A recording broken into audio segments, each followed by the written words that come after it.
Hello class 10 students, welcome to Step Up Academy. I am Dr. Ananya Dixit, your biology educator. और इस video में हम देखने वाले हैं कंट्रोल एंड कोऑर्डिनेशन। और इस चैप्टर में हम क्या क्या देखेंगे, थोड़ा सा इंट्रोडक्टरी पार्ट हम देख लेते हैं। ओके, तो कंट्रोल एंड कोऑर्डिनेशन से आपको क्या समझ में आता है? कंट्रोल मीन्स जो भी चीज़ें हमारी बॉडी में हो रही हैं उसको कौन कंट्रोल करता है। ओके, जो भी फंक्शंस हो रहे हैं उसको कौन कंट्रोल करता है। फिर अगर हम बात करें कि जब हमारा मन होता है कि हमें हाथ उठाना है, हमें वॉक करना है, हमें पढ़ना है, तो इन सारी चीज़ों को कौन कोऑर्डिनेट करता है। तो कंट्रोल का मतलब आपको समझ में आ गया, कोऑर्डिनेशन का मतलब आपको समझ में आ गया। अब आपको ये पता होना चाहिए कि ये सारे फंक्शन जो कंट्रोल है और जो कोऑर्डिनेशन है वो कौन करता है। वो करता है नर्वस सिस्टम और एंडोक्राइन सिस्टम। ओके, तो बॉडी में जितने भी फंक्शंस हो रहे हैं वो किसके कंट्रोल में है? नर्वस सिस्टम के कंट्रोल में है। कोऑर्डिनेशन भी नर्वस सिस्टम के कंट्रोल में है और बाकी बातें हम एंडोक्राइन में करने वाले हैं। ओके, मतलब एंडोक्राइन भी सपोर्ट करते हैं। All living organisms respond and react to change in environment around them. This change in environment is called stimuli. For survival, an organism's body respond correctly to various stimuli it receives. अब सबसे पहले हम बात करते हैं कि हमने पढ़ा कि जो भी चीज़ें हो रही हैं वो कौन कंट्रोल करता है? नर्वस सिस्टम और एंडोक्राइन सिस्टम। ओके, अब जो भी सिग्नल्स मिल रहे हैं, जो भी इंफॉर्मेशन मिल रही है उसको हम क्या बोल देते हैं? स्टिमुलाई। क्या होता है कि जब आपकी फ़ोटोज़ क्लिक होती हैं तो फ्लैश के टाइम पे आपकी आइज़ ब्लिंक करती हैं, है ना।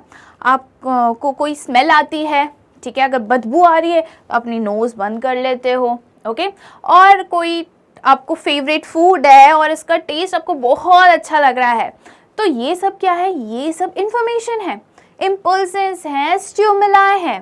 क्या है ये? स्टिमुलाई। ओके,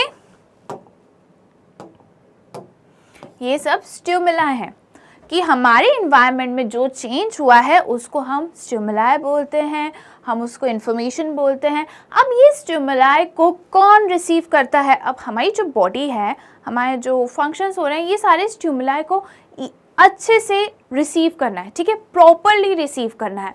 अगर ये अच्छे से रिसीव नहीं करेंगे तो हमारी जो बॉडी है वो रिएक्ट नहीं कर पाएंगी। ओके, तो यहाँ पे क्या लिखा है? This change in environment is called stimuli. For survival an organisms body must respond correctly to a various stimuli receives. अब यहाँ पे एक टर्म दिया है सर्वाइवल।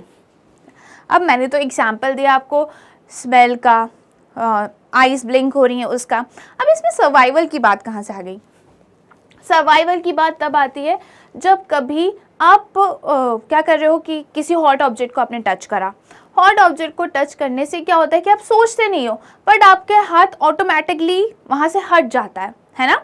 तो वो क्या होता है? ये कंट्रोल है, ये कोऑर्डिनेशन है, और इसलिए ये सर्वाइवल की ज़रूरत है, मतलब सर्वाइव करने के लिए ज़रूरी है। अगर आप उसको टच करते रहोगे और अपना हैंड रिमूव नहीं कराओगे, हटाओगे नहीं, तो क्या होगा? आपकी स्किन, आपका हाथ डैमेज हो सकता है। तो ये क्या हो गया? सर्वाइवल के लिए ये सब ज़रूरी है। ओके, किसी भी ऑर्गेनिजम्स के सर्वाइवल के लिए ज़रूरी है कि अगर कोई भी स्टिमुलस या कोई भी चेंज इन एनवायरनमेंट उनको मिल रहा है तो उसको बॉडी अच्छे से रिस्पॉन्ड करे। एक और एग्जांपल अगर मैं दूं तो ये होता है कि जब आपको ठंड लगती है, ठीक है, तो आप क्या करते हो? शिवर करने लगते हो। अब बॉडी ने स्टिमुलाई क्या रिसीव करा? उन्होंने क्या इन्फॉर्मेशन रिसीव करी कि बाहर का वेदर जो है बहुत ठंडा है, ठंड लग रही है, तो अब क्या करने लगो? शिवर करने लगो, मूवमेंट्स होने लगते हैं बॉडी में ताकि इससे हीट जनरेट हो। तो हमारी बॉडी ने एग्जैक्टली अच्छे से स्टिमुलस को रिसीव कर लिया और उसके अकॉर्डिंग रिस्पॉन्ड दिया, तो हम ठंड से बच गए, है ना। तो ये बात हो गई सर्वाइवल की। It is done with the help of two main system.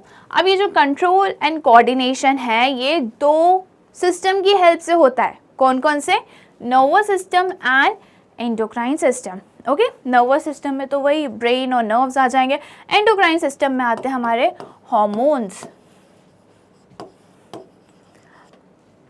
Exams आते हैं आपके तो आपको डर लगता है, या तो आपको लगता है कि यार मुझे एग्ज़ाम नहीं देना है, या तो आप सोचते हो क्या फील आता है, या मेरे को एग्ज़ाम नहीं देना है, या तो कोई लोग अपने वो डर को काबू में करके अच्छे से एग्ज़ाम देने जाते हैं, देखा जाएगा जो होना है होगा, है ना। तो ये क्या है, फाइट एंड फ्लाइट का कंडीशन आ जाती है। अब ये भी कौन कंट्रोल करता है, ये कंट्रोल करते हैं एंडोक्राइन सिस्टम।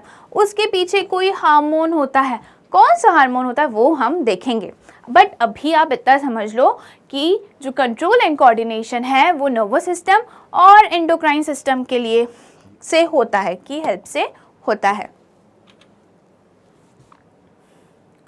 अब चैप्टर में अंदर जाने से पहले हम कुछ इंपॉर्टेंट टर्म्स के बारे में पढ़ लेते हैं जो ज़रूरी है और जो चैप्टर में बार बार यूज़ होना है। अब जब हमें वो टर्म्स के बारे में ही नहीं पता होगा तो हमें चैप्टर कैसे समझ में आएगा। ओके, तो सबसे पहला टर्म है स्टिमुलस। अब इसकी बात तो हम कर ही चुके हैं कि स्टिमुलस क्या है, एजेंट हो सकता है, फैक्टर, केमिकल और चेंज इन एक्सटर्नल और internal environment which brings about a reaction in the organism. Okay, stimulus क्या है, कोई भी चेंज आपके या इंटरनल या फिर एक्सटर्नल एनवायरनमेंट में हो रहा है। एक्सटर्नल एनवायरनमेंट का तो मैंने आपको एग्जांपल दिया कि blinking of eyes because of flash light. Okay, फिर मैंने किसका एग्जांपल दिया था, स्मेल का। ओके, अब ये सब तो एक्सटर्नल स्टिमुलाई है। इंटरनल स्टिमुलाई में क्या होगा, इंटरनल स्टिमुलाई में आएगा आपका हंगर, थर्स्ट। तो ये क्या है, इंटरनल इन्फॉर्मेशन है जो हमारी बॉडी बता रही है कि यार बहुत भूख लग रही है, बहुत देर से तुमने कुछ अपनी फेवरेट डिश नहीं खाई है तो जाओ जाके खाना खा लो, बहुत देर से पानी नहीं पिया है, पानी चाहिए बॉडी को। ओके, तो ये जो स्टिमुलस है ये इंटरनल भी हो सकते हैं एंड एक्सटर्नल भी हो सकते हैं।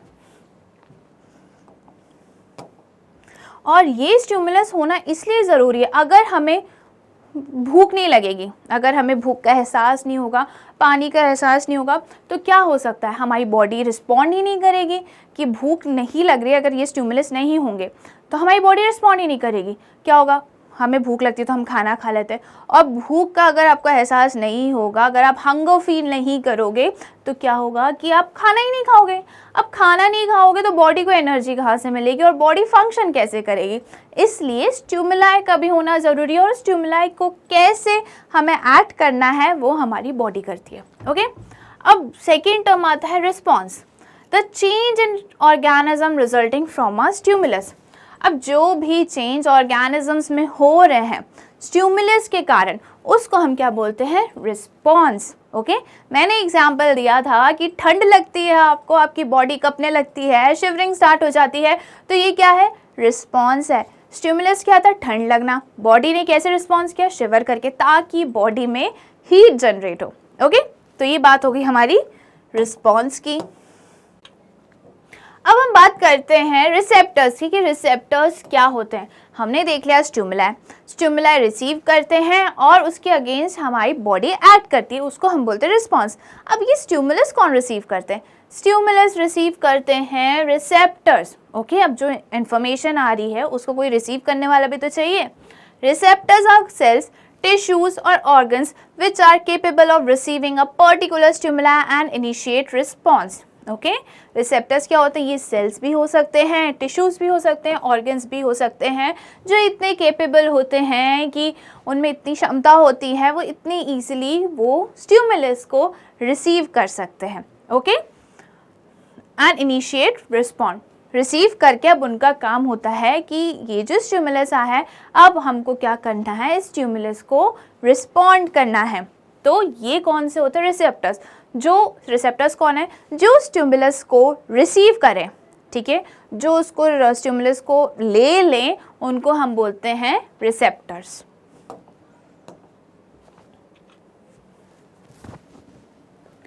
फिर हम बात करते हैं इफेक्टर्स की। क्या होता है, गरम हॉट ऑब्जेक्ट को आप छूते हो, हाथ हट जाता है ना, तो वो स्टिमुलस था। हॉट ऑब्जेक्ट क्या था, स्टिमुलस था। रिसेप्टर्स ने रिसीव करा, सिग्नल्स कहाँ गए, ब्रेन तक गए, और फिर इफेक्टर ने काम किया, हमारा हाथ पुल हो गया। ओके, तो यहाँ पे इफेक्टर क्या है, हैंड। हैंड में भी कौन है, हैंड हम अपना मूव करते तो किसकी हेल्प से करते हैं, मसल्स की हेल्प से। ओके, तो क्या होता है, यहाँ पे मसल्स होते हैं या फिर ग्लैंड्स होते हैं जिनको काम करना है, एक्चुअल में जो वर्क करते हैं, रिस्पॉन्ड करते हैं, उनको हम क्या बोलते हैं, effectors. Okay, Muscles or glands which contract or secrete substances on receiving an impulse from the brain or spinal cord. Muscles और glands, muscles की तो हमने बात कर ली कि hot object. अब glands कैसे करते हैं? अगर आप कोई भी फेवरेट डिश अपनी देखते हो, ठीक है, पिज़्ज़ा, बर्गर, जंक फूड तो सबको पसंद होता है, नहीं भी पसंद होता, कोई भी अपनी छोले भटूरे फेवरेट डिश के बारे में सोच लो और आपके मुंह में क्या आ जाता है? पानी. पानी क्या होता है? हम बात कर ही चुके हैं, सलाइवा होता है. सलाइवा कौन सिक्रीट करता है? ग्लैंड्स. ओके, तो ग्लैंड्स क्या है? रिस्पॉन्ड दे रहे हैं, है ना. और वो जो आपकी आईज ने देखा वो क्या था? उन्होंने सिग्नल्स रिसीव करा और आपके मुंह में पानी आ गया. ओके, तो काम कौन करता है? हमारे मसल्स करते हैं और ग्लैंड्स करते हैं, और इनको हम क्या बोलते हैं? इफेक्टर्स. तो जो भी इम्पल्सेस स्टिमुलाई ये रिसीव कर रहे हैं उसके अगेंस्ट वर्क करने वाले को, जो एक्चुअल में काम कर रहा है, उसको हम बोलते हैं इफेक्टर्स.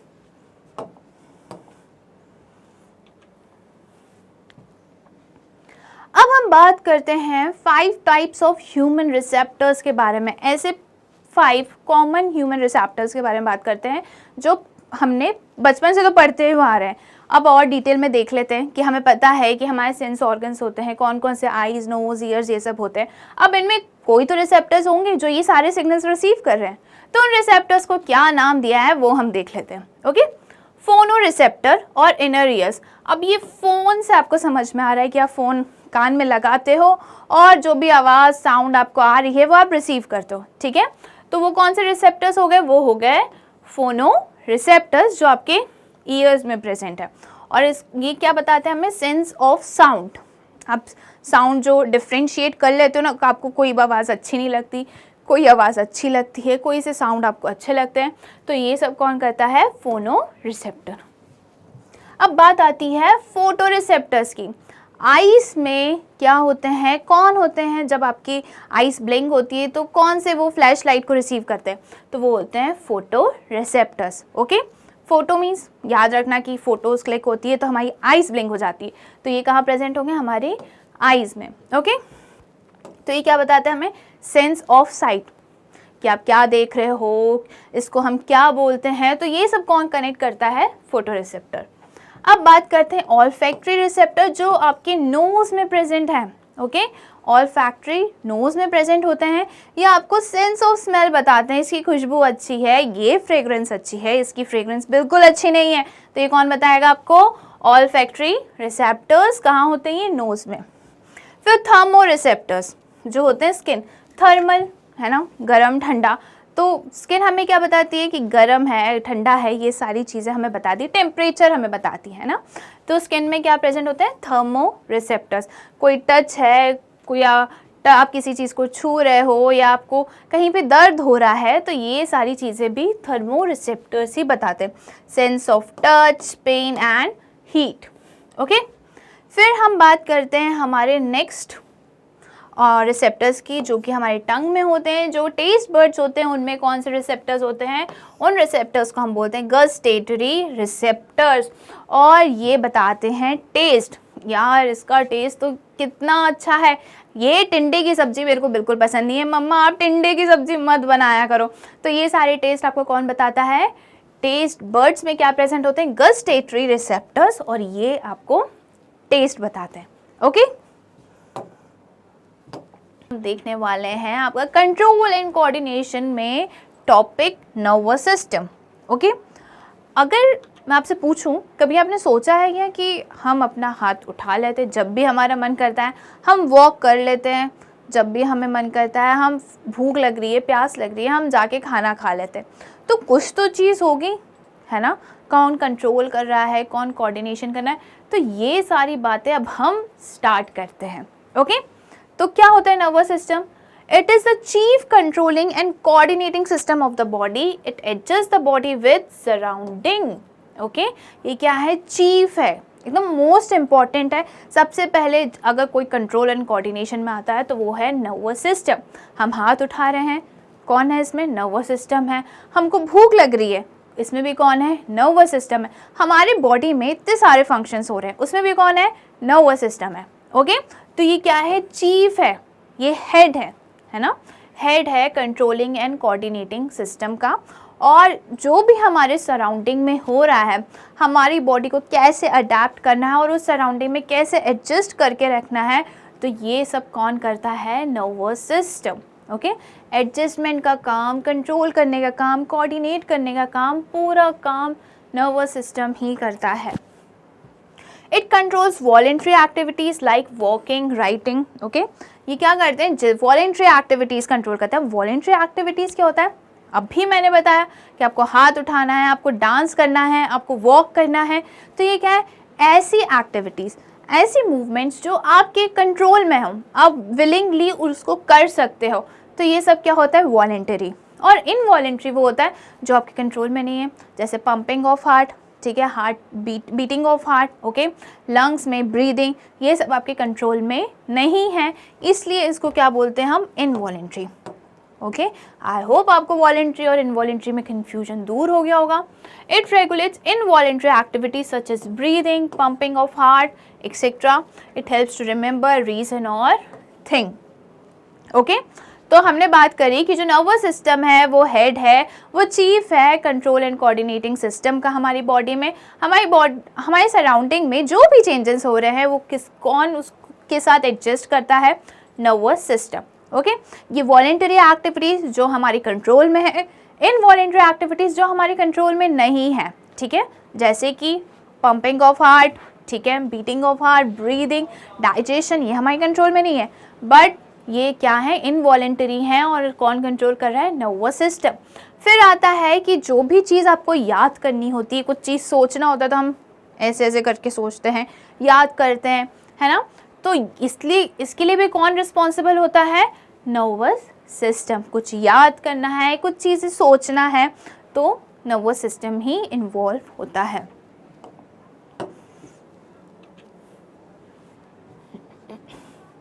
अब हम बात करते हैं कि नर्वस सिस्टम के फंक्शंस क्या होते हैं, काम क्या होते हैं। ये तो हमने पढ़ ही लिया है कि ये कौन कौन से सारे काम तो ये करता है। अब कैसे करता है वो देखते हैं। To receive the information from environment, क्या करते हैं नर्वस सिस्टम? कि इन्वायरमेंट में क्या चेंजेस आ रहे हैं उसको प्रॉपर्ली रिसीव करने का काम कौन करता है? Nervous system. हमने देखा था अगर जो स्टिमुलाई प्रेजेंट है, अगर उसको प्रॉपर्ली रिसीव नहीं करेंगे तो हमारी बॉडी को डैमेज हो सकता है, हार्म हो सकता है। ओके, तो नर्वस सिस्टम का क्या होता है कि ये इंफॉर्मेशन रिसीव करते हैं। To receive the information from various part of the body, अब एनवायरनमेंट से तो रिसीव करते हैं, अब अलग अलग पार्ट से भी ये इन्फॉर्मेशन रिसीव करते हैं। अगर आपको पैरों में दर्द है तो ये कौन रिसीव करेगा? ये भी नर्वस सिस्टम रिसीव करेगा। अगर आपको कोई टच का एहसास फील हो रहा है, कहीं पे पेन हो रहा है, किसी ने आपको सुई टोच दी, इंजेक्शन लगता है तो दर्द होता है ना, तो ये सब भी काम कौन करता है? Nervous system. कि अलग अलग बॉडी पार्ट से भी ये इंफॉर्मेशन रिसीव करते हैं। To act accordingly through muscles and glands. Okay, तो अब अफेक्टर्स पे ये काम करते हैं कि यार देखो वहाँ पे कुछ चुभ रहा है, कहीं प्रेशर पड़ रहा है, तो ये क्या हो गया? मसल्स पे काम करते हैं। ग्लैंड्स पे काम करते हैं कि ब्लड शुगर लेवल लो हो गया है, अब जल्दी से कुछ ग्लूकागॉन वगैरह निकालो। ओके, तो ये सब कोऑर्डिनेट करते हैं।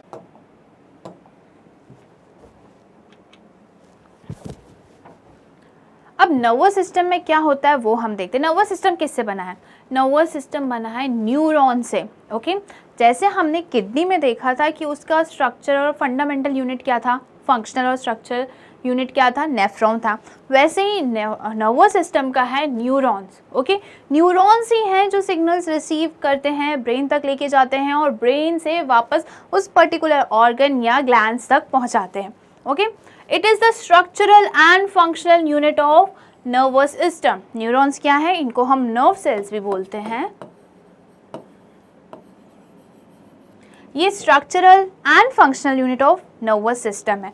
यही जो है, ये जो सेल्स हैं, न्यूरॉन्स हैं, यही सिग्नल्स को रिसीव करते हैं, ब्रेन तक लेके जाते हैं और ब्रेन से वापस पर्टिकुलर ऑर्गन, मसल्स तक पहुंचाते हैं इंफॉर्मेशन को, जिसको इफेक्टर को। ठीक है, these are highly specialized cells help to transmit signals and to and from different parts of the body। ये क्या है? ये highly specialized cells हैं, ठीक है, जिनका काम है इन्फॉर्मेशन को लेके आना अलग अलग बॉडी पार्ट से और इन्फॉर्मेशन को अलग अलग बॉडी पार्ट्स तक पहुंचाने का काम है। ओके, तो ये होता है न्यूरॉन। और यहाँ पे जो आपको डायग्राम दिख रहा है ये नर्व सेल यानी कि न्यूरॉन का पिक्चर है, न्यूरॉन की पिक्चर है। ओके, तो यहाँ पे हमको क्या दिख रहा है, सबसे पहले डेंड्राइट्स दिख रहा है, फिर न्यूक्लियस दिख रहा है, और ये जो पार्ट है ये सेल बॉडी है, और एक लंबी सी पूंछ दिख रही है यानी कि टेल दिख रही है, उसको हम बोलते हैं एक्सॉन।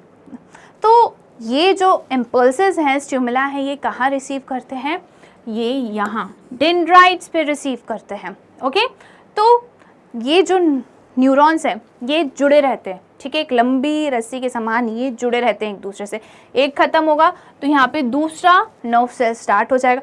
दूसरे नर्व सेल का कौन सा पार्ट सबसे पहले आएगा, सबसे पहले आएगा डेंड्राइट। ओके, तो डेंड्राइट का काम होता है इम्पल्सेस रिसीव करने का, चाहे वो पहले नर्व सेल से हो, ओके, या फिर वो रिसेप्टर से हो। ओके, तो डेंड्राइट्स का काम होता है इंफॉर्मेशन इम्पल्सेस रिसीव करने का, किससे, नर्व सेल से या फिर रिसेप्टर से।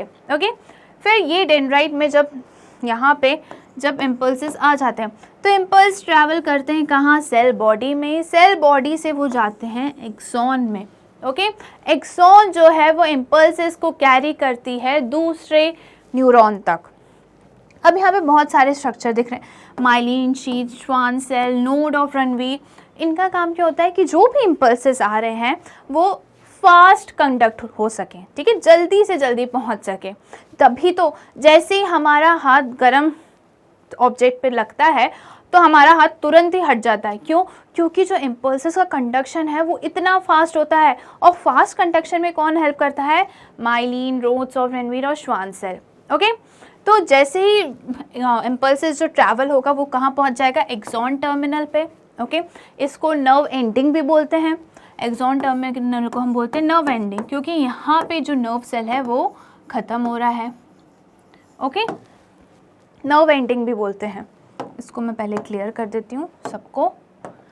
हाँ, इसको नर्व एंडिंग बोलते हैं। यहाँ पे जो जंक्शन होता है दो न्यूरॉन्स का, यहाँ पे जो है दूसरा न्यूरॉन आके अटैच हो जाएगा, तो ये जो दो न्यूरॉन्स के बीच का जंक्शन होता है उसको हम बोलते हैं साइनेप्स। क्या बोलते हैं हम, साइनेप्स। ओके, अब ये जो एक्सॉन है इनके पास बहुत सारी क्या होते हैं, न्यूरोट्रांसमीटर्स होते हैं। ओके, नर्व एंडिंग्स में होते हैं न्यूरोट्रांसमीटर्स।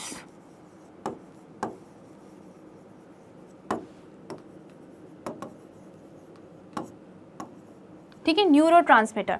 अब ये न्यूरोट्रांसमीटर का काम क्या होता है कि जैसे इम्पल्स यहाँ पहुँचता है एक्सॉन टर्मिनल में तो वो कहाँ जाता है, साइनेप्स में।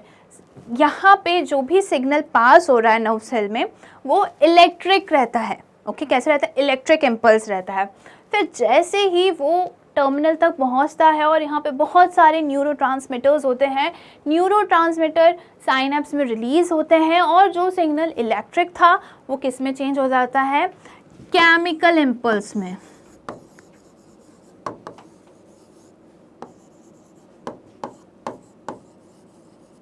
ओके, किस में कन्वर्ट हो जाता है, ये केमिकल इम्पल्स में। कहाँ पे, साइनेप्स में। फिर जो डेंड्राइट है वो केमिकल इम्पल्स को कन्वर्ट करता है किस में, इलेक्ट्रिक इम्पल्स में, और फिर ऐसे ही पूरी चेन चलती रहती है ब्रेन तक। ठीक है, आई होप ये क्लियर होगा। हम फिर से देख लेंगे एक बार नहीं तो।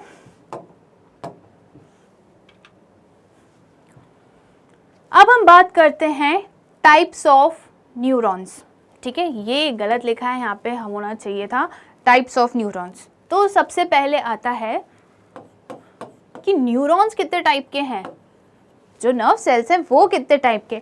एक तो ब्रेन तक ले जाने वाली, एक ब्रेन से वापस लाने वाली, और इन दोनों जो न्यूरॉन्स हैं उनको कनेक्ट करने वाली। ओके, तो सेंसरी न्यूरॉन जो होती है वो सिग्नल्स को अलग अलग बॉडी पार्ट से ब्रेन तक लेके जाती है या फिर spinal cord. They carry information from the receptors in the sense organ to the brain. Okay, ये क्या करती हैं, ये इंफॉर्मेशन लेती हैं अलग अलग रिसेप्टर से, जो भी सेंस ऑर्गन में प्रेजेंट है, अलग अलग बॉडी पार्ट से ये रिसीव करती हैं, और फिर ये लेके कहाँ जाती हैं, ब्रेन तक। These are also called efferent neurons. इनको हम efferent neurons भी बोलते हैं. Okay? Sensory, sense. तो ये कहाँ से रिसीव कर रही है? सेंस ऑर्गन से इंफॉर्मेशन ये रिसीव कर रही है. ओके,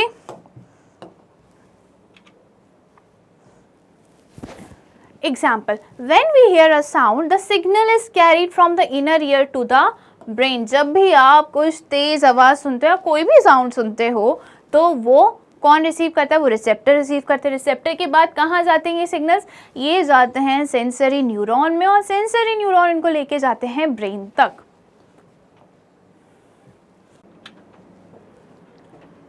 अब हम बात करते हैं मोटर न्यूरॉन्स की. सिग्नल्स ब्रेन तक तो पहुंच गए, अब ब्रेन से वापस भी तो लेकर आना है, जिसको रिस्पॉन्ड करना उस सिग्नल्स के अकॉर्डिंगली. तो कौन लेकर आएगा? मोटर न्यूरॉन या motor nerve cells. Okay, brain तक कौन ले जाता है? सेंसरी. और ब्रेन से वापस कौन लाता है? Motor neurons.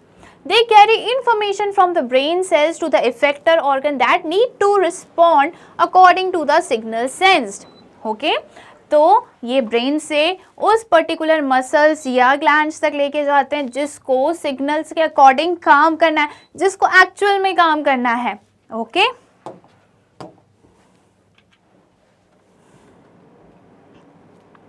अब these are also called afferent neuron. जो सेंसरी थे उनको क्या बोलते थे? एफेरेंट, मतलब ब्रेन तक ले जाने वाला, और जो ब्रेन से ला रहे हैं उनको हम क्या बोलेंगे? Efferent neuron. Okay, examples, the brain cells transmit signal to muscle cells in the hand, enabling us to remove our hand from a hot surfaces. अब ये क्या करते हैं? अगर हम किसी गर्म चीज़ को छू लेते हैं तो ये हमारे हाथ को बोलते हैं हटा ले भैया, खर नहीं तो हाथ को कुछ दिक्कत हो जाएगी, डेंजर है वहाँ पे. अब हम बात करते हैं इंटर न्यूरॉन्स की. ओके, तो जो भी सिग्नल्स सेंसरी से मोटर में जा रहे हैं उसको कौन रिले करता है, उसको कौन लेके जाता है मोटर तक? वो होते हैं इंटर न्यूरॉन्स. इंटर न्यूरॉन्स का काम होता है कि ये सेंसरी से इंफॉर्मेशन लेके कहाँ पहुँचाते हैं? मोटर तक. इंटर न्यूरॉन कहाँ प्रेजेंट होते हैं? ये प्रेजेंट होते हैं ब्रेन में. ओके, तो इंटर न्यूरॉन कहाँ है? ब्रेन में है. जो सेंसरी से बोलते हैं जल्दी ला इंफॉर्मेशन, और वो किसको दे देते हैं? मोटर न्यूरॉन को. ओके, ये सिर्फ इम्पल्स का ट्रांसपोर्ट करने में, ट्रांसफ़र करने में हेल्प करते हैं. They carry information from the sensory neuron to motor neurons. और ये कहाँ प्रेजेंट होते हैं? ब्रेन में या फिर स्पाइनल कॉर्ड में. अब स्पाइनल कॉर्ड में क्या होता है वो हम देखेंगे कंट्रोल एंड कोऑर्डिनेशन चैप्टर 6, और इस पर्टिकुलर वीडियो में हम देखने वाले हैं parts of nervous system. Nervous system क्या होता है ये तो हमने बात कर चुकी है. क्या होता है नर्वस सिस्टम? नर्वस सिस्टम होता है chief controlling system of the body. मतलब हमारी बॉडी में जो भी चीज़ें हो रही हैं उसको कौन कंट्रोल करता है? Nervous system. अब नर्वस सिस्टम के भी पार्ट्स होते हैं. कौन कौन से पार्ट्स होते हैं? The nervous system has two main parts होते हैं. Each part contains billions of cells called neurons and nerve cell. Nerve cell और neurons की भी हम बात कर चुके हैं. क्या कि दो parts होते हैं. कौन से होते हैं बताएंगे, अभी थोड़ा देख लेते हैं. ये दो parts होते हैं और इन दोनों parts में बहुत सारे neurons होते हैं, nerve cells होते हैं. इसकी भी बात हमने कर चुकी है. ये क्या करते हैं? न्यूरॉन्स और nerves. These special cells send and receive electrical signals through your body to tell it what to do. Okay? तो ये क्या करते हैं? नर्व सेल्स सिग्नल्स को रिसीव करते हैं, ठीक है, सिग्नल्स को लेते हैं, सिग्नल्स को भेजते हैं और बॉडी को ऑर्डर करते हैं कि आपको क्या करना है और क्या नहीं करना है. ओके, अब हम आ जाते हैं पार्ट्स पर. दो पार्ट्स होते हैं, central nervous system and peripheral nervous system, CNS and PNS. जो CNS है, सेंट्रल नर्वस सिस्टम है, उसमें आता है हमारा ब्रेन और स्पाइनल कॉर्ड. ओके, ब्रेन और स्पाइनल कॉर्ड मिलके बनाते हैं CNS. वही जो पेरिफेरल नर्वस सिस्टम होता है PNS, जो भी नर्व्स ब्रेन और स्पाइनल कॉर्ड से निकल रही हैं वो आती हैं पेरिफेरल नर्वस सिस्टम में. Okay, CNS brain and spinal cord. Brain and spinal cord से जितनी भी नर्व्स निकल रही हैं वो किसका पार्ट है? पेरिफेरल नर्वस सिस्टम का है. Okay, all nerves and sensory structure outside of the brain and spinal cord consist of PNS. अब PNS जो है वो आगे और कैटेगराइज्ड है दो में, सोमैटिक एंड ऑटोनॉमिक. सोमैटिक क्या कंट्रोल करता है? Voluntary control of skeletal muscle. Okay, voluntary control क्या है? जो भी काम आप अपने कंट्रोल में आप विलिंगली कर सकते हो, जो भी एक्शंस आप विलिंगली कर सकते हो। कौन कौन से? दौड़ना, भागना, गाना गाना, चाटा मारना जोर से, किसी से लड़ाई झगड़ा करना, ये सब आपके कंट्रोल में होता है ना। तो ये कौन कंट्रोल करता है? सोमैटिक। ये किसका पार्ट है? पेरिफेरल नर्वस सिस्टम का। वहीं जो ऑटोनॉमिक है वो कंट्रोल करते हैं इनवॉलेंटरी एक्शंस, जो भी हमारे कंट्रोल में नहीं है, जैसे कि डाइजेशन, ब्रीदिंग, हाँ, जो हार्ट हमारा पंप कर रहा है, ये क्या है? ऑटोनॉमिक का पार्ट है। ऑटोनॉमिक जो है वो आगे और डिवाइडेड है दो में, सिंपैथेटिक एंड पैरासिम्पैथेटिक। सिंपैथेटिक में वो पार्ट आता है जहाँ पे कोई भी स्ट्रेसफुल कंडीशन हो या कोई डर का माहौल हो, है ना। क्या आपको कुत्ता देख लेते हो, चूहा देख लेते हो, छिपकली देख लेते हो और आपके मुंह से आवाज़ निकलती है, चिल्लाते हो आप, है ना। तो वो क्या है? किसके कंट्रोल में है? वो sympathetic. Okay, quick response. Quick response हमारी बॉडी को, जो सिंपैथेटिक है वो प्रिपेयर करके रखता है क्विक रिस्पॉन्स के लिए, कोई भी स्ट्रेसफुल कंडीशन और स्कैरी मूवमेंट्स के लिए। अब स्ट्रेसफुल, ये तो स्कैरी मूवमेंट्स हो गए, डर का माहौल बना हुआ है, डर लग रहा है तो आप चिल्लाओगे, है ना। और वहीं जो स्ट्रेसफुल कंडीशन, जैसे आपके एग्जाम्स आते हैं तो क्या होता है, या तो आप वो डर पे काबू पा लेते हो और एग्जाम देने चले जाते हो, या तो आप रात भर बैठ के रोगे, मैंने कुछ नहीं पढ़ा, मैं क्या दूंगा कल एग्जाम में। एग्जैक्टली तो वही कौन कंट्रोल करता है? सिंपैथेटिक। पैरासिम्पैथेटिक कंट्रोल करता है जब आप सो रहे हो तब भी आप ब्रीदिंग करते हो, तब भी आपका हार्ट पंप करता है ना, तब भी सारे मूवमेंट्स हमारी बॉडी में होते हैं। तो वो कौन से हैं? वो कौन कंट्रोल करता है? पैरासिम्पैथेटिक करता है। तो ये पार्ट्स हो गए हमारे किसके? नर्वस सिस्टम के। अब हम इनको देखते हैं डिटेल में। Central nervous system, CNS, your brain and spinal cord makes up your CNS. Your brain uses your nerves to send messages to the rest of your body. अब ब्रेन क्या use करता है? नर्व्स को use करता है ताकि हमारी body तक वो मैसेजेस, मतलब वही इलेक्ट्रिकल इम्पल्सेस भेज सके। ओके, कि क्या करना है, क्या नहीं करना है। फिर हम आते हैं पेरिफेरल नर्वस सिस्टम में। Your peripheral nervous system consist of many nerves that branch out from your CNS all over your body. ये भी हम बात कर चुके हैं कि जो PNS है वो जो भी ब्रांच है CNS, मतलब कि ब्रेन और स्पाइनल कॉर्ड से निकल रही हैं, इमर्ज हो रही हैं, वो किसका पार्ट है? वो पार्ट है पेरिफेरल नर्वस सिस्टम का। अब पेरिफेरल भी दो में कैटेगराइज्ड है, किस किस में है? Somatic, controls action that we do by choice, voluntary like walking, eating और playing an instrument. Okay, somatic nervous system voluntary, जो भी हमारे कंट्रोल में, दौड़ना, भागना, खाना खाना और कोई इंस्ट्रूमेंट बजाना, गिटार विटार बजाना। आजकल तो बहुत कूल दिखने के लिए गिटार बजाते हैं, है ना, बट कुछ लोग को सही में भी आता है। फिर आता है autonomic nervous system, control processes that happen automatically involuntary like breathing, digestion, sweating and shivering. जो भी अपने आप हो रहे हैं, ऑटोमेटिक हो रहे हैं, इनवॉलेंट्री एक्शन, उसको कौन कंट्रोल करता है? ANS, ऑटोनॉमिक नर्वस सिस्टम, जैसे कि breathing, digestion, shivering, sweating. Okay, autonomic के भी दो पार्ट्स हैं, कौन कौन से हैं? Sympathetic and parasympathetic. अब पैरासिम्पैथेटिक और सिंपैथेटिक क्या है वो हम देख लेते हैं। 1 सेकेंड, इसको पढ़ लें। The autonomic nervous system has two parts, the sympathetic nervous system and the parasympathetic nervous system. वही लिखा है जो मैंने बता दिया था आपको। The sympathetic nervous system gets the body ready to react quickly to stressful or scary events. अब जो सिंपैथेटिक है वो हमारी बॉडी को तैयार रखती है कि तैयार है ना, एकदम बंदूकें लेके कि जो भी तुम्हें करना है, तुम्हें या तो उससे फाइट करना है या तो फ्लाइट लेना है, मतलब भाग जाना है। हमें एरोप्लेन से नहीं भागना, हमें अपने पैरों का यूज करके दौड़ना है। ओके, तो पैरासिम्पैथेटिक क्या करती है?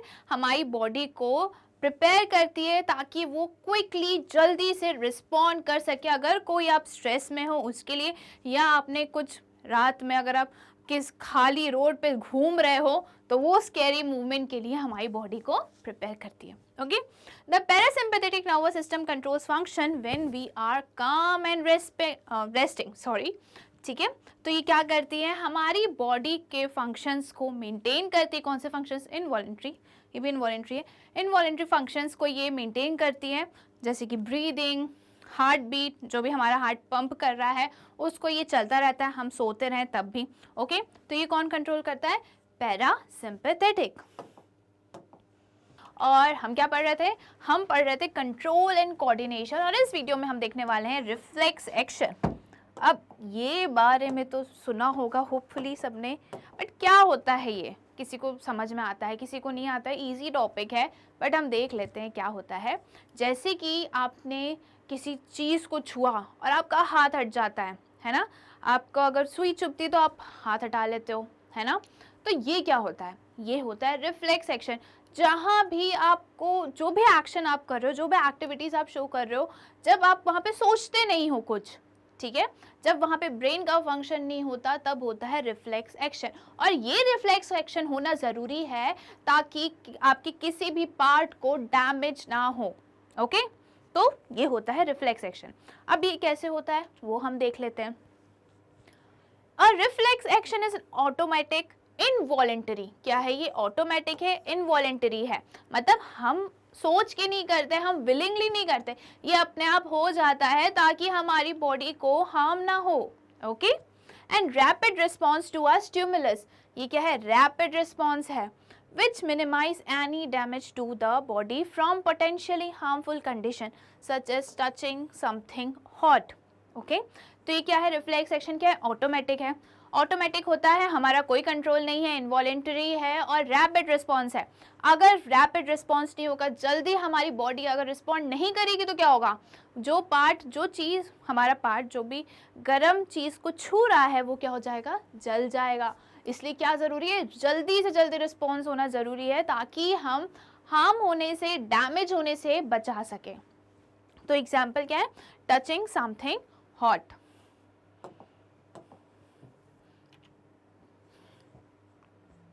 Here the spinal cord has a major role to play. The reflex arc shows the pathway through which the reflex action occurs. अब क्या है, यहाँ पे ब्रेन का काम नहीं होता। रिफ्लेक्स एक्शन की बात होती है तो वहाँ पे ब्रेन का काम नहीं होता, वहाँ पे किसका काम आता है? वहाँ स्पाइनल कॉर्ड आता है, क्योंकि जहाँ भी ब्रेन इन्वॉल्व है दैट मीन्स हम कुछ सोच समझ के काम कर रहे हैं। बट अब क्या है, कंडीशन ऐसी आ गई है कि सोचने का टाइम नहीं है, जल्दी करो नहीं तो नुकसान हो जाएगा। तो वो क्या है? Spinal cord. ओके, तो यहाँ पे क्या रिफ्लेक्स एक्शन में कौन काम करता है? Spinal cord. जहाँ पे आपको सोचने का टाइम नहीं है, बॉडी को तुरंत एक्ट करना है, तो वो हो जाती है बात स्पाइनल कॉर्ड की। तो रिफ्लेक्स एक्शन जो भी हैं वो कहाँ से होते हैं? स्पाइनल कॉर्ड से होते हैं। The reflex arc shows the pathway through which the reflex action occur. अब ये रिफ्लेक्स एक्शन कैसे हो रहा है? कौन सी नर्व स्पाइनल कॉर्ड तक ले जा रही है, फिर कौन सी दूसरी नर्व है जो पर्टिकुलर इफेक्ट तक लेकर आ रही है, इस पूरे पाथवे को कैसे इम्पल्सेस जा रहे हैं, ट्रैवल कैसे कर रहे हैं, ठीक है, इंफॉर्मेशन जो है वो ट्रांसपोर्ट कैसे हो रही है, ट्रांसफर कैसे हो रही है, तो उसको हम क्या बोलते हैं? Reflex arc. रिफ्लेक्स एक्शन का जो पाथवे बताता है, कैसे इम्पल्सेस मूव कर रहे हैं, उसको हम क्या बोलते हैं? Reflex arc.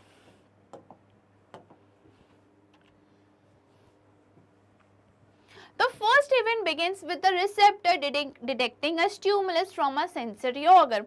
अब जो फर्स्ट इवेंट होता है वो क्या होता है कि जो सेंसरी न्यूरॉन है, सेंसरी ऑर्गन है, उससे जो रिसेप्टर हैं वो स्टिमुलाई डिटेक्ट कर लेते हैं, रिसीव कर लेते हैं। ओके, जैसे कि अभी तो ये हॉट ऑब्जेक्ट का हो गया, और जैसे ही फ्लैश लाइट चमकती है, जब आप फोटोज क्लिक करवाते हो तो आपकी आईज क्या हो जाती है? ब्लिंक हो जाती है, बंद हो जाती है, राइट? तो वो सब क्या है? वो भी आप बिना सोचे समझे कर रहे हो। ऐसा तो नहीं कि नहीं अब जैसे फ्लैश चलेगा हमें आंखें बंद करनी है, ऐसा तो है नहीं, वो अपने आप हो जाता है, इनवॉलेंटरी होता है। तो उसमें भी कौन हेल्प करता है? हमारा स्पाइनल कॉर्ड। ओके, तो फर्स्ट इवेंट जो होता है रिफ्लेक्स आर्क क्या है? पाथवे। तो जो फर्स्ट इवेंट है वो क्या है कि रिसेप्टर्स जो हैं वो स्टिमुलस को डिटेक्ट करते हैं और उनको रिसीव करते हैं, ठीक है। और ये रिसेप्टर्स कहाँ प्रेजेंट होते हैं? ये होते हैं हमारे सेंसरी ऑर्गन में। हम ये बात कर चुके हैं हमारे प्रीवियस वीडियो में।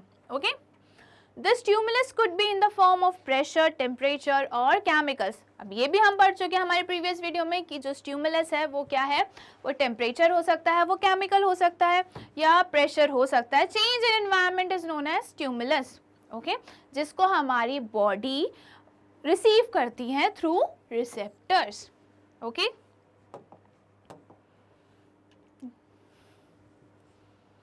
This is followed by the sensory neuron sending a signal to the relay neuron. अब जैसे ही रिसेप्टर ने इंफॉर्मेशन सिग्नल स्टिमुलाई रिसीव करा तो वो कहाँ भेज देता है, नर्व सेल्स में। कौन सी नर्व सेल्स में, सेंसरी वाली, ठीक है, हम इनको क्या बोलते हैं, सेंसरी न्यूरॉन में।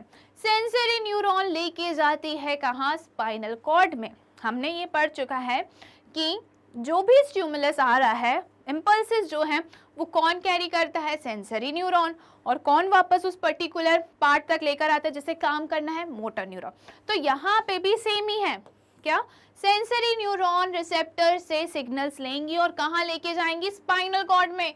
यहाँ पे ब्रेन नहीं आएगा क्योंकि यहाँ पे हम कुछ सोच नहीं रहे हैं और हमारी बॉडी को बिना सोचे समझे काम करना है। ओके, तो ये क्या होगा, सेंसरी न्यूरॉन। सेंसरी न्यूरॉन कहाँ लेके जाएंगी, रिले न्यूरॉन। हमने देखा था कि कुछ इंटर न्यूरॉन टाइप का पढ़ा था, है ना। तो रिले न्यूरॉन क्या है, इंटर न्यूरॉन ही है,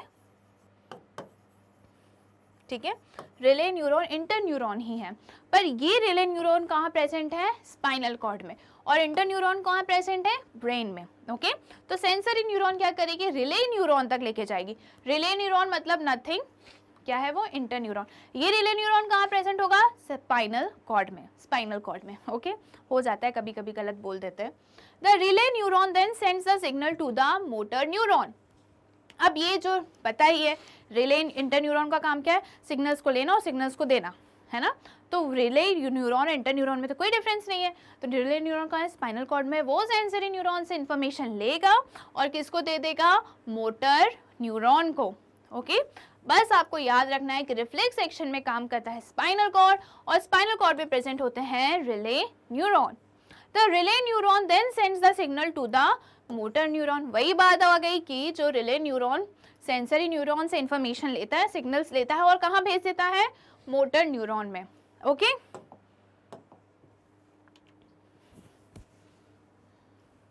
the motor neuron sends a signal to the organ or a cell that acts to the stimuli called the effector। अब ये मोटर न्यूरॉन कहाँ लेके जाएगा signal, motor neuron spinal cord से signal लेके जाएगा उस पर्टिकुलर पार्ट तक, इफेक्टर तक, जिसको काम करना है उस स्टिमुलाई के लिए, ठीक है। तो कहाँ जाएगा, ये इफेक्टर तक लेके जाएगा। Finally the effector produces N instantaneous response. Okay, क्या होता है, जो इफेक्टर है वो तुरंत रिस्पॉन्स दिखाता है। ये कैसा रिफ्लेक्स एक्शन, कैसा मूवमेंट है, रैपिड रिस्पॉन्स है। तो इसलिए ये काम बहुत फटाफट होता है, बिना सोचे समझे वाला काम होता है। तो जैसे ही इफेक्टर के पास सिग्नल्स पहुंचते हैं, इम्पल्सेस पहुंचते हैं, वो अपना काम तुरंत दिखा देता है। ओके, हम पढ़ रहे थे कंट्रोल एंड कोऑर्डिनेशन, और आज हम देखने वाले हैं ब्रेन। अब ये तो पता है आपको कि जितने भी फंक्शंस होते हैं वो ब्रेन ही करता है। तो इतना हमारा ब्रेन है वो कैसे करता है, कोई पार्ट्स होते हैं उसमें, कोई पर्टिकुलर पार्ट किसी पर्टिकुलर काम के लिए डेडिकेटली वर्क करता है, जैसे हमारे अलग अलग सिस्टम है। तो क्या ऐसे ब्रेन के पास भी कुछ है, तो वही सारी बातें हम करने वाले हैं कि इतना सारा काम, सोचने समझने का, कुछ याद रखने का काम भी हमारा दिमाग ही करता है, और जो बॉडी में फंक्शंस हो रहे हैं वो भी कौन कोऑर्डिनेट करता है, हमारा ब्रेन करता है। तो क्या है ये, कैसे करता है, कुछ पार्ट्स हैं इसके, कोई पार्ट्स डेडिकेटेडली कोई काम करते हैं, तो वो सारी बातें हम आज इस वीडियो में करने वाले हैं। It is the main coordination centre of the human body. Okay, ये क्या है, मेन कोऑर्डिनेशन सेंटर है ह्यूमन बॉडी का। अब पार्ट्स ऑफ ब्रेन आर, अब ब्रेन के पार्ट्स क्या है, इसको थोड़ा नीचे आना था बट हो जाता है टाइपिंग मिस्टेक। ओके, तो कितने पार्ट्स होते हैं ब्रेन के, 4 brain, mid brain and hind brain. Okay, 4 brain, mid brain and hind brain. Brain क्या है, हमारा जो भी चीज़ें हो रही हैं हमारी बॉडी में वो कौन कंट्रोल कर रहा है, ब्रेन कंट्रोल कर रहा है। और इसके कितने पार्ट्स हैं, 4 brain, mid brain and hind brain, 3 parts हैं। ओके, यहाँ पे इतनी अच्छी आपके लिए पिक्चर लगी हुई है, आप देख सकते हैं। ये पूरा पार्ट कौन सा है, 4 ब्रेन का है। ये मिड ब्रेन है, छोटा सा पार्ट जो है वो मिड ब्रेन का है, और हाइंड ब्रेन ये जो ग्रे कलर से आपको दिख रहा है वो है हाइंड ब्रेन का। ओके, चलिए अब हम देखते हैं डिटेल में कि क्या होता है ये। Forebrain. It receives information from sense organs like eyes, ears, skin, nose and tongue. जो फोर ब्रेन है वो सेंस ऑर्गन से जितने भी सिग्नल्स हैं वो रिसीव करता है। अब हम ये तो पढ़ रहे थे कि सेंस ऑर्गन में क्या होते हैं, रिसेप्टर्स होते हैं। रिसेप्टर्स से जो इम्पल्सेस हैं, इंफॉर्मेशन है, वो कहाँ जाती है, न्यूरॉन्स तक, ठीक है। बट ये न्यूरॉन्स कौन से पार्ट में लेके जाती है ब्रेन के, वो फोर ब्रेन तक लेके जाती हैं। अब आया समझ में कि ब्रेन में भी कौन सा पार्ट ये सारी चीजें कोऑर्डिनेट करता है, फोर ब्रेन करता है। It interprets information and controls voluntary movement. अब जो भी वॉलेंटरी मूवमेंट्स होते हैं वो कौन कंट्रोल करता है, फोर ब्रेन। मुझे हाथ उठाना है, मुझे डांस करना है, मुझे गाना गाना है, मुझे पढ़ना है, लिखना है, ये सब कौन कोऑर्डिनेट करेगा, फोर ब्रेन। ओके, वॉलेंटरी का मतलब तो मैं बता ही चुकी हूँ, बट वर्ड आया है तो हम फिर से देख लेते हैं कि वॉलेंट्री मतलब जो भी मूवमेंट्स हम विलिंगली करते हैं, जो हमारे कंट्रोल में होता है, उसको हम बोलते हैं वॉलेंटरी मूवमेंट। जैसे मैं बोल रही हूँ, ओके, तो ये क्या है, वॉलेंटरी मूवमेंट है।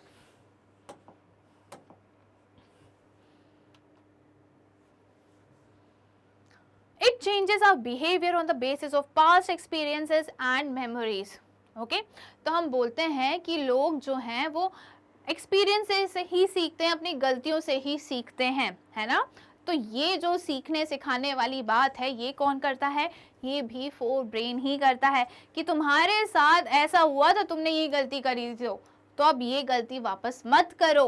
तो ये पास्ट एक्सपीरियंस को देखता है, और जो भी याद आपको रहती है ना कि हम गए थे गोवा घूमने, बीच में हमने फ़ोटो वोटो खींची थी, तो ये सारी मेमोरीज भी कौन स्टोर करके रखता है, हमारा forebrain. Okay, it maintains a balance between stimulus and response. अब ये क्या करता है, स्टिमुलस जो भी आ रहे हैं उसको रिसीव करता है, अब उसके अकॉर्डिंग कैसे वर्क करना है, रिस्पॉन्स कैसे देना है, तो वो कौन कोऑर्डिनेट करता है, फोर ब्रेन। ओके, ऐसा तो है नहीं कि हमें कुछ चीज़ पसंद नहीं आई, ठीक है, किसी चीज़ का टेस्ट हमें अच्छा नहीं लगा तो हमारी आइज़ ब्लिंक करने लगेगी, ऐसा तो होगा नहीं। तो क्या होगा, हम उसको नहीं खाएंगे, ठीक है, उसको या तो हम स्पिट कर देंगे। तो ये सारे जो कोऑर्डिनेशन है स्टिमुलस और रिस्पॉन्स के बीच में कौन बैठाता है, कौन करवाता है, फोर ब्रेन करवाता है। ओके,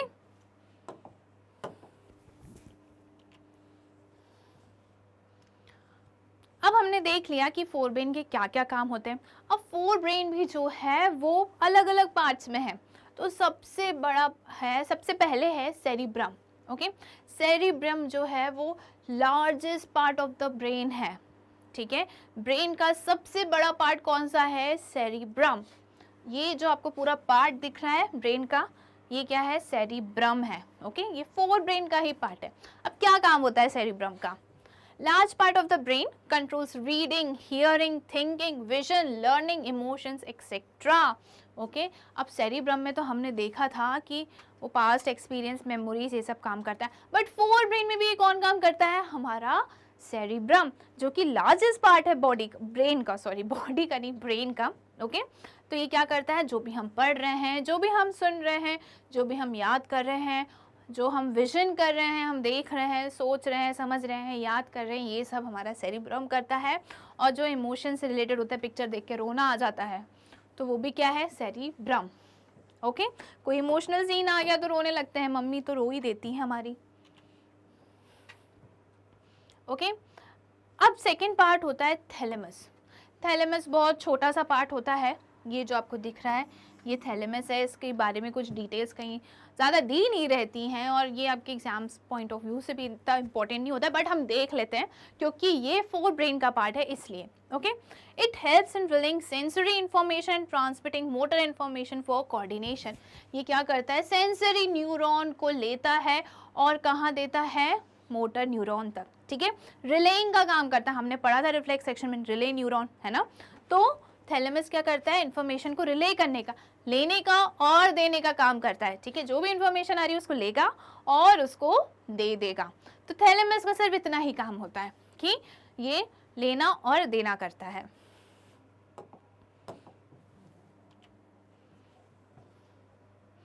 फिर हम बात करते हैं हाइपोथैलेमस की। ओके, अब आपकी एपेटाइट, जो आपको भूख लगती है, कितनी भूख लगनी चाहिए, नहीं लगनी चाहिए, पेट भरा हुआ है, अब खाने की ज़रूरत नहीं है, नहीं अब पेट खाली हो चुका है, अब कितनी देर से कुछ खाया ही नहीं है, तो ये सब कौन कंट्रोल करता है? ये कंट्रोल करता है हाइपोथैलेमस। ओके, और क्या कंट्रोल करता है ये? It controls appetite, body temperature, rate of heartbeat, blood pressure, mood and emotion, and also controls the taste and smell. It synthesizes essential hormone. अब जो आपका बॉडी टेम्परेचर है वो कौन कंट्रोल करता है? हाइपोथैलेमस। ठीक है, टेम्परेचर हाइपोथैलेमस कंट्रोल करता है। हार्ट कितनी तेजी से बीट करना चाहिए, ठीक है, जो रेट ऑफ हार्ट बीट है वो भी कौन कंट्रोल करता है? हाइपोथैलेमस। ब्लड प्रेशर, बीपी कौन कंट्रोल करता है? हाइपोथैलेमस। मूड एंड इमोशंस, आज मेरा मूड नहीं है घूमने जाने का, आज कहीं घूमने चलते हैं, तो ये सारे मूड्स कौन कंट्रोल करता है? हाइपोथैलेमस करता है, और इमोशंस भी हाइपोथैलेमस ही कंट्रोल करते हैं। ओके, अब ये ऑल्सो और क्या करता है? ये जो भी आपको टेस्ट आता है, क्या कौन सा टेस्ट आता है आपको? जैसे छोले भटूरे का, है ना, और सैंडविच, जंक फूड, इन सब का टेस्ट बहुत पसंद है, तो ये सारे टेस्ट कौन बताता है? हाइपोथैलेमस बताता है। फ्रेग्रेंसेस, स्मेल, गुड स्मेल, ये कौन बताता है? ये भी हाइपोथैलेमस ही बताता है। हाइपोथैलेमस का एक और काम होता है, ये कई सारे सिंथेसाइज करते हैं, क्या? हार्मोन्स। ठीक है, कई सारे इंपॉर्टेंट हार्मोन्स ये सिंथेसाइज करते हैं। ओके, तो ये जो पार्ट है आपका, ये वाला, ये होता है हाइपोथैलेमस का। ओके, इतने सारा काम हम, अब ब्रेन है, छोटा सा है बट पूरी बॉडी को मेंटेन करके रखा है। अब हम देख रहे हैं ब्रेन में कि कौन कौन से पार्ट्स को वो कंट्रोल कर रहा है, कैसे कर रहा है। ठीक है, ब्रेन का कोई पार्ट है जो कुछ चीज़ कंट्रोल कर रहा है और दूसरा पार्ट किसी और चीज़ को कंट्रोल कर रहा है। तो ये बात हमने फोर ब्रेन में तो कर ली है, अब बारी है मिड ब्रेन की। मिड ब्रेन, ओके, ये जो आपको पर्पल पार्ट दिख रहा है ये क्या है? मिड ब्रेन, छोटा सा। It acts as a bridge and transmits signals from forebrain and hindbrain. It is mainly concerned with sense of sight and hearing. Okay, ये क्या करता है? जो भी फोर ब्रेन से सिग्नल्स आते हैं वो हाइंड ब्रेन तक पहुंचाता है, और बस ये फोर ब्रेन और हाइंड ब्रेन को कनेक्ट करने का काम करता है। क्या काम करता है? फोर ब्रेन और हाइंड ब्रेन को ये कनेक्ट करने का काम करता है। बाकी इसका क्या काम होता है? ये जो भी आप देख रहे हो, सुन रहे हो, ये भी मिड ब्रेन ही कंट्रोल करता है। ओके, सुनना, देखना कौन करता है? Mid brain. अब हम आते हैं हमारे हाइंड ब्रेन में। ओके, हाइंड ब्रेन में तीन चीज़ें होती हैं, ये आपको दिख रहा है, ये वाला पार्ट, ये आपका है हाइंड ब्रेन। ओके, अब हाइंड ब्रेन में ना तीन चीज़ें होती हैं, तीन पार्ट्स होते हैं इसके, cerebellum, pons and medulla oblongata. Okay, अब ये जो सेरिबेलम है, हमने पहले पढ़ा था कि जो लार्जेस्ट पार्ट है वो क्या है? सेरिब्रम है। सेरिबेलम जो है वो सेकेंड लार्जेस्ट पार्ट है। ओके, ब्रेन का सेकेंड लार्जेस्ट पार्ट है। The cerebellum hind brain consist of cerebellum, pons and medulla oblongata. Okay, the cerebellum coordinates the movements and balance of the body and maintains the posture. अब ये क्या करता है? Body को control करता है, body में जितने मूवमेंट्स हो रहे हैं वो कौन कंट्रोल करता है? हमारा सेरिबेलम। अब क्या? बैलेंस बना के रखता है। ठीक है, बॉडी पार्ट्स में बैलेंस बना के रखता है। पॉस्चर, जो बॉडी का पॉस्चर है वो भी कौन बना के रखता है? सेरिबेलम। ओके, क्या करता है ये? इसका हेल्प होता है, इसका काम होता है कि मूवमेंट्स और बॉडी में बैलेंस बनाने का काम करता है, बॉडी का पोस्चर बना के रखता है। It helps in motor memory. अब ये क्या करता है कि मोटर मेमोरी में हेल्प करता है। मोटर मेमोरी क्या होती है कि जैसे आप टाइप कर रहे हो, ठीक है, जो फर्स्ट टाइम टाइप करता है उसको थोड़ा बहुत देखना पड़ता है, बट जो कंटिन्यूसली टाइप करता रहता है तो वो क्या होता है? बिना देखे टाइप कर सकता है, उसको सब पता रहता है कि कौन सी की कहाँ है ना। तो ये क्या है? मोटर मेमोरी है। जैसे आप गाड़ी चला रहे हो तो पहले सीखने में टाइम लगता है, फिर आपको पता चल जाता है कि यहाँ गियर है, ये ब्रेक है, मुझे एक्सीलेटर दबाना है, सब आपको क्लियर हो जाता है। तो ये क्या होता है? Motor memories. तो ये कौन कोऑर्डिनेट करता है? ये कौन याद करके रखता है? हमारा सेरिबेलम। ओके, तो ये सारे काम जो है कौन करता है? हमारा सेरिबेलम। सेरिबेलम किसका पार्ट है? हाइंड ब्रेन का पार्ट है।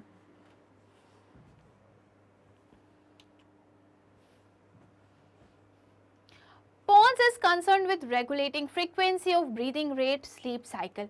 अब पॉन्स जो है वो क्या काम करता है, उसका काम होता है कि जो स्लीपिंग और वेक साइकिल है उसको मेंटेन करता है, और ब्रीदिंग रेट, ठीक है, कितनी तेज सांस लेनी चाहिए, कितनी धीरे सांस लेनी चाहिए, सोते टाइम हमारे सांस चलती रहनी चाहिए, और कितनी स्पीड में होनी चाहिए, वो सब कौन कंट्रोल करता है, हमारा पॉन्स करता है।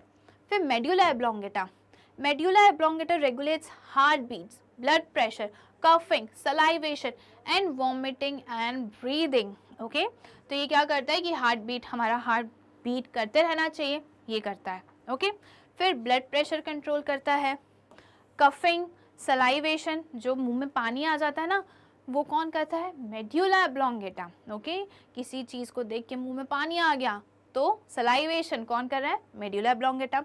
वॉमिटिंग, उल्टी, तो ये सारे सेंटर्स कहाँ प्रेजेंट होते हैं, हमारे मेड्यूला ऑब्लोंगेटा में प्रेजेंट होते हैं। ओके, अब क्या होता है, आपने देखा होगा कि जो कफिंग एंड स्नीजिंग है वो क्या है, रिफ्लेक्स एक्शन है, वो आप इनवॉलेंट्री वो होता रहता है ना, बट वो कौन करता है, वो स्पाइनल कॉर्ड नहीं करते हैं, वो करते हैं मेड्यूला ऑब्लोंगेटा।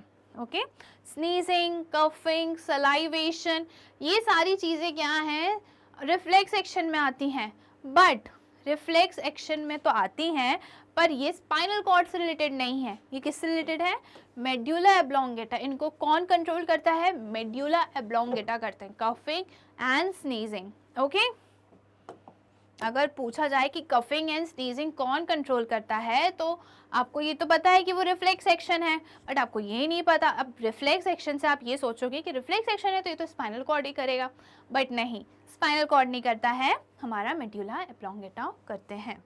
ओके, हम देखने वाले हैं कि जो जब से हम बात करते आ रहे हैं, हमने हमारे प्रीवियस वीडियो में देखा कि ब्रेन और स्पाइनल कॉर्ड कितने इंपॉर्टेंट ऑर्गन्स हैं हमारी बॉडी के। अब ये इतने इंपॉर्टेंट है तो कुछ प्रोटेक्ट करके भी रखते होंगे ना, कुछ चीज़ होगी जो इनको बचा के रखती होगी, कैसे ये हमारी बॉडी में प्रोटेक्टेड रहते हैं वो हम बात करने वाले हैं। Okay, how are these brain and spinal cord tissues are protected.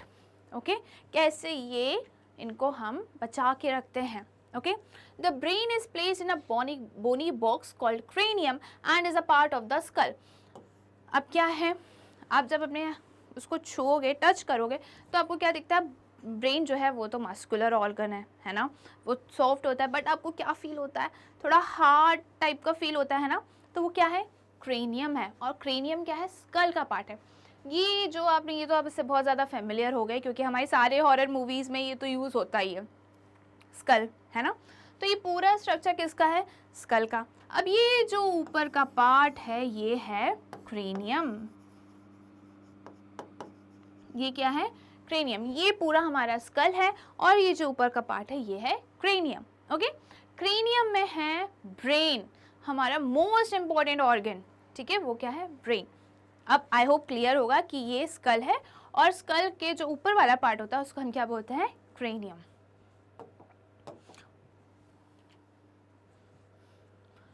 Inside the brain box, there is a fluid-filled balloon that act as a shock absorber spring cushion called meninges.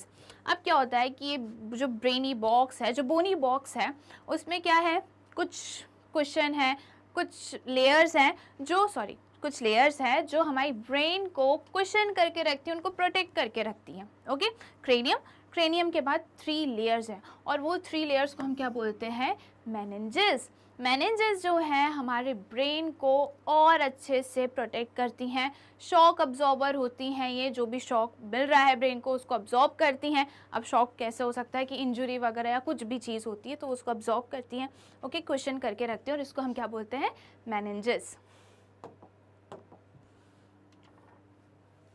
अब जो फ्लूइड इनके बीच में होता है उसको हम क्या बोलते हैं, सेरेब्रोस्पाइनल फ्लूइड। क्या बोलते हैं हम, सेरेब्रोस्पाइनल फ्लूइड। ये आपको दिख रहा है, ये ब्लू, ये सेरेब्रोस्पाइनल फ्लूइड है, ये भी प्रोटेक्शन के काम आता है ब्रेन के। तो हमने क्या क्या पढ़ा कि ब्रेन को कौन कौन प्रोटेक्ट करके रखता है। सबसे पहले बात हो गई क्रेनियम की, ओके, जो बोनी बॉक्स है, स्कल का पार्ट है। उसके बाद आते हैं मेनिंजेस, और मेनिंजेस के बीच में प्रेजेंट होते हैं, हमारे पूरे ब्रेन में क्या प्रेजेंट होता है, सेरेब्रोस्पाइनल फ्लूइड। ये सब क्या करते हैं, शॉक एब्जॉर्बर का काम करते हैं, कुशन का काम करते हैं, उनको प्रोटेक्ट करके रखते हैं ब्रेन को।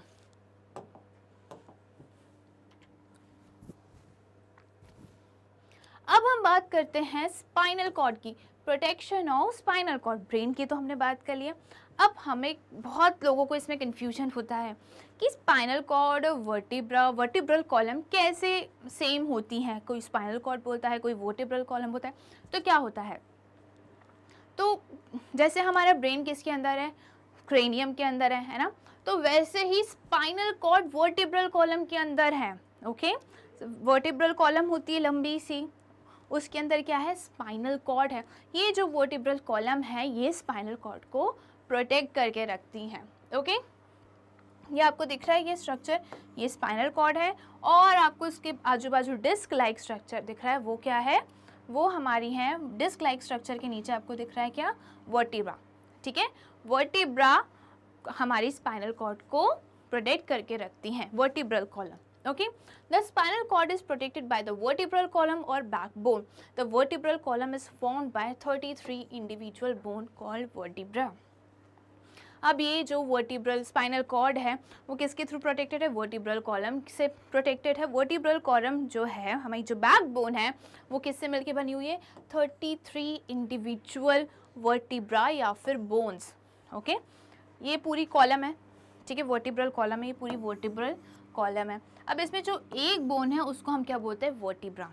ठीक है, और वैसे कितनी है, 33 बोन से मिलके हमारा वर्टिब्रल कॉलम बना है, हमारा बैक बोन बना है। और ये जो वर्टिब्रल कॉलम है उसके अंदर क्या है, हमारी स्पाइनल कॉर्ड। ये वर्टिब्रल कॉलम हमारी स्पाइनल कॉर्ड को प्रोटेक्ट करके रखते हैं। ओके,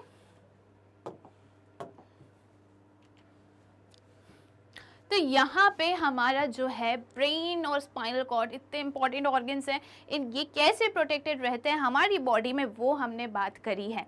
ऐसे ही और वीडियोस देखने के लिए आज ही स्टेप अप एकेडमी को सब्सक्राइब करिए, जहाँ आपको मिलता है केजी से लेकर 12 तक के सारे सब्जेक्ट से सारे वीडियोस फ्री, साथ ही साथ नीट, जेईई, CUET की भी प्रिपरेशंस होती हैं। Thank you.